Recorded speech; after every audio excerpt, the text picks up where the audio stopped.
As a Boise State Public Radio listener, we're inviting you to share your opinions about technology in our annual survey about how you use the radio, social media, smartphones, tablets, streaming, and the web to stay connected. We hope you'll find it to be an interesting way to reflect on your own changing habits. Please take a few moments to participate, and thanks for helping Boise State Public Radio plan for the future. Take the survey now at boisestatepublicradio.org.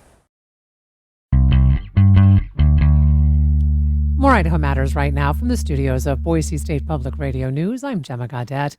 Wildland firefighters face extreme conditions. And for those who identify as LGBTQ, there are challenges that go beyond the fire line. The Mountain West News Bureau's Murphy Woodhouse reports on efforts to make the job more inclusive. Earlier this month, Jesse Hamner stood in front of torching pines, pulsing heat and sending thick, twisting smoke skyward.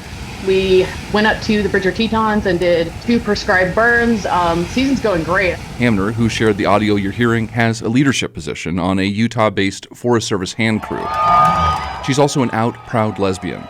In 2024, Hamner marched in Utah's Pride Parade with other uniformed federal workers. We got paid for it, we were on the clock doing community outreach, and it was incredible. It felt great. But 2025 was different. Mass firing spared firefighters, but hit public land agencies hard. The Trump administration also ended so-called diversity, equity, and inclusion, or DEI programs. I went from being so supported by the agency to the stark opposite almost immediately. Hamner's initial instinct to keep her head down slowly transformed into a question. How can I provide the space that I needed last year? And thus Keep Flaming was born. It's nothing as formal as a nonprofit, just an Instagram account. 2022 survey data shows that some 6.5% of wildland folks identify as LGBTQ, higher than the general population. Hamner wanted them just to have somewhere to go in this instability with the federal government and just the nation's shifting perspectives on being gay. The first post went up on March 8th. Very quickly I realized oh, absolutely not. I'm not the only one that feels this way. In a Keep Flaming Pride Month Instagram post, Hamner shared dozens of photos and videos sent in by fellow LGBTQ firefighters. This means a lot to see other queer people doing what I plan to do, one of many responses reads. I've even gotten messages from people who aren't out, who aren't comfortable with being out, and just wanting a lifeline. In response to a request for comment about concerns raised by LGBTQ firefighters, the U.S. Forest Service said that, quote, federal employment practices must reward individual initiative, skills, performance, and hard work.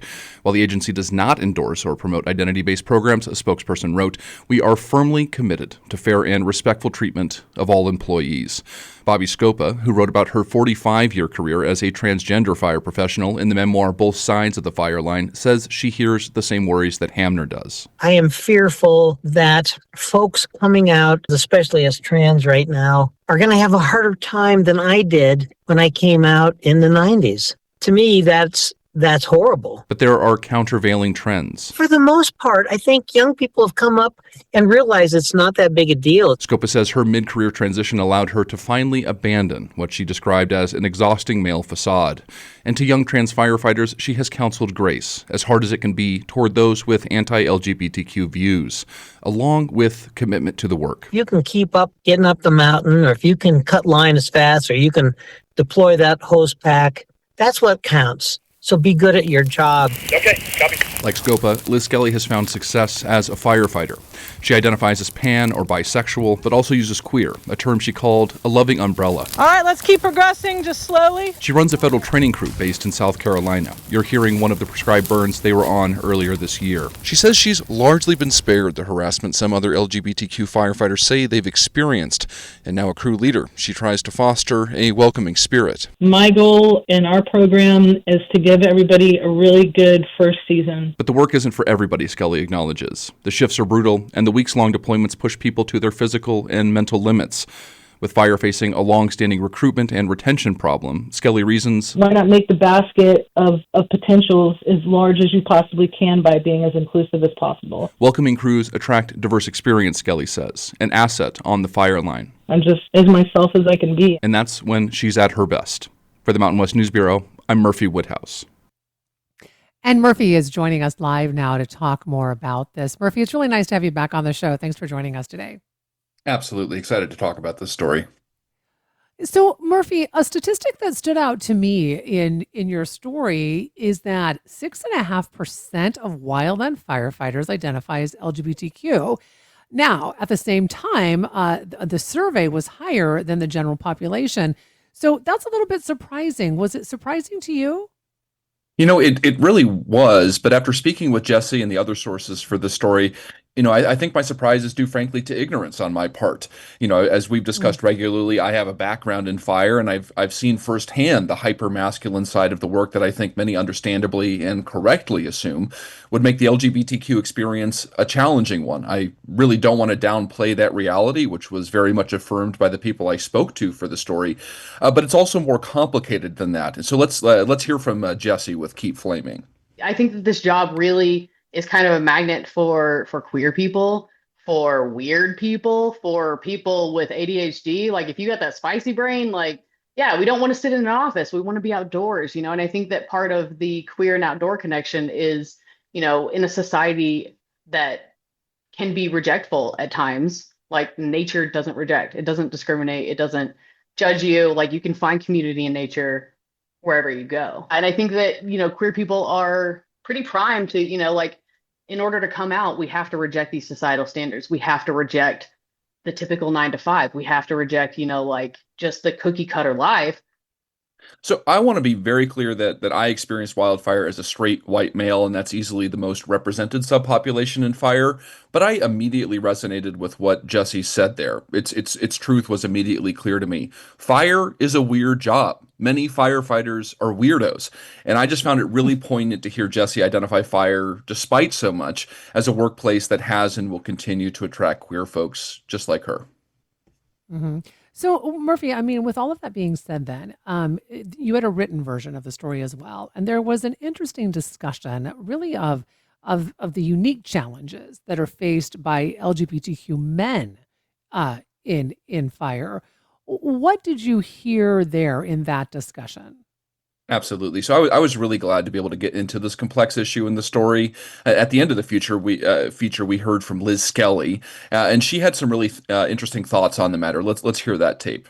I would love to see more out men in fire. I think that would be amazing. But I also recognize this is, look at sports. I think that's the easiest thing to look at. It's a lot easier for women to come out in sports than it is for men to come out in sports because of those long-standing cultural things, right?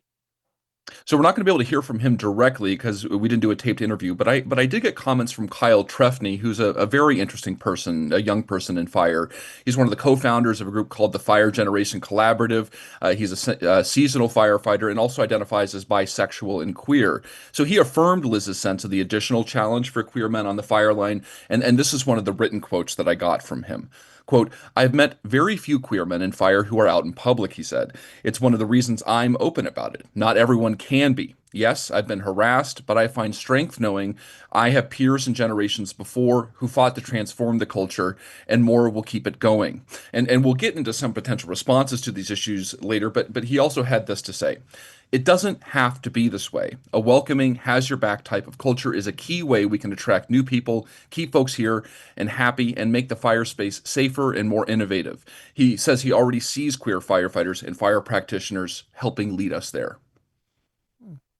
I think this is also interesting, Murphy, because you said you have a background in firefighting. My husband was a wildland firefighter throughout college, still has incredibly fond memories of that time.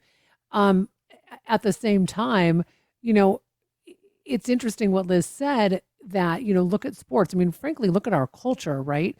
So I'm curious when you were talking with these firefighters, if they see true change happening, because it feels to me like we as a society maybe need to be the ones shifting our viewpoint instead of these firefighters trying to fit into kind of a mold, if that makes sense. Yeah, no, I think it does, and I think that, like, we've obviously seen kind of countervailing trends at the federal level and elsewhere, but Bobby Scopa, who I spoke to for the story, I think she underlined a very important separate trend, which is that attitudes among younger folks, that is to say, the Mm, people who will be fire leadership someday. We've really seen a significant growth in self-identification in the LGBTQ population. But then just I think in general, just pretty quickly shifting attitudes in general, even for folks who aren't a part of it. So yeah, I mean that these folks highlight a number of for them quite concerning trends, but I do think that there's a lot else going on that paints a more complex picture here. mm. And we've heard from Liz Skelly, who you interviewed, and it seems like she's really tried to make her crew as welcoming as possible. So, what are the arguments that you heard from her and others about, the practical advantages of diversity on the fire line? Absolutely. I really love how she phrased it, that she's at her best when she's able to be most honestly herself. But I heard very similar sentiments from everyone I spoke with. And I think Jessie, who's behind Keep Flaming, the Instagram account, I think she put it very eloquently. So let's hear from her again. It's super important. Everyone comes from a different walk of life. Everyone has a different experience. Everyone's going to see the problem differently. And if you create a crew that values creativity and speaking up and problem solving, I mean, of course you're going to solve a problem better when you have 23 brains looking at it from different angles than if you're just listening to the person on the top and they don't want to hear anything else. So the implications go far beyond that, those kind of like immediate fireline implications. And in fact, several Mhm. years ago, the Government Accountability Office, or GAO, identified limited workforce diversity as one of the key barriers to wildfire recruitment and retention. It focused on gender and racial diversity, and I think those are obviously important issues. The GAO reported that some 84% of federal firefighters identify as men and 72% identify as white. But Kyle with FireGen, he was an author on a more recent report that argued that building the workforce necessary to address the wildfire crisis requires engaging more young people from more diverse backgrounds, and that very much includes LGBTQ folks and other identities that have been historically excluded from the fire field. In his written comments to me, Trefny pointed to data showing that more than 1/5 of Gen Z folks now consider themselves LGBTQ. And so here's what he wrote about the implications. Quote, if the fire workforce is anti-queer, it will be unattractive to many young people. That came up in our research. Should that be surprising? Look at the data on Gen Z queer identities. We grew up much more able to be ourselves than the generations before us. And I should say that the Forest Service also responded to these concerns about recruitment and retention and did say that, quote, for the past 2 years, we have met and exceeded our firefighting hiring goals. Well, I think it's probably very fair to say that the LGBTQ community has always been a part of the fire line, and they're going to continue to be there and be a significant part of the wildland fire workforce. So, with that said, Murphy, I mean, what did you hear from these out and very proud firefighters about what can be done to make things easier for that community? Yeah, so I think a lot can be done, certainly at the federal level, but also down to the individual firefighter level. And I think Jesse's Keep Flaming Instagram project is a great example of that sort of thing. At the federal level, Jesse advocates for reinstating the programs and efforts ended under the second Trump administration. But she also thinks that fireline level leadership in individual firefighters, those who are LGBTQ, but also certainly those who just consider themselves straight allies, also have an important role to play. And in fact, she kind of thinks of Keep Flaming as not just an online space for people in that community, but also as a space for allies to learn what their colleagues need and how best to support them. A lot is happening at the federal level, but ultimately you're going to be spiked out on the fire line with your crew, and how your crew is on these issues is going to have an outsized impact on your experience. For her part, Liz says it could be as simple as abandoning homophobic language, like referring to things as gay, or specifically mocking the experience or identities of especially, I think, gay men. But whatever the changes, I think that Jesse explained the why very powerfully. Let's hear from her one last time. I work 16-hour days for 14 days straight. I can't possibly be expected to like compartmentalize who I am and get that job done effectively and get that job done well. So I think that you need to support people regardless of what they're going through. Like support people who are gay, support people with disabilities, support people who aren't white. And I think that that goes hand in hand with, like, if you care about our safety, you have to support the whole person, because you're asking the whole person to give away almost all of their life for 5 months out of the year. So I do want to say that I just have a lot of respect for everyone who spoke to me for the story, especially those who are still in fire, full names. Mhm. I think it's an objectively challenging time for folks who are LGBTQ. But I think the fact that they were willing to go on the record despite those challenges speaks very clearly to the fact that LGBTQ firefighters, they're not going anywhere. So Murphy, I'm curious, and if you wouldn't mind maybe taking your journalist hat off for a minute and just Sure. talking as an individual who was able to talk with the LGBTQ community. What do you think you took away from this, or you learned from this, that maybe you hadn't known before having these conversations? Yeah, no, I do think that the stat that we started with, that was surprising to me, and I also do think that kind of Jessie's experience, kind of her journey through this.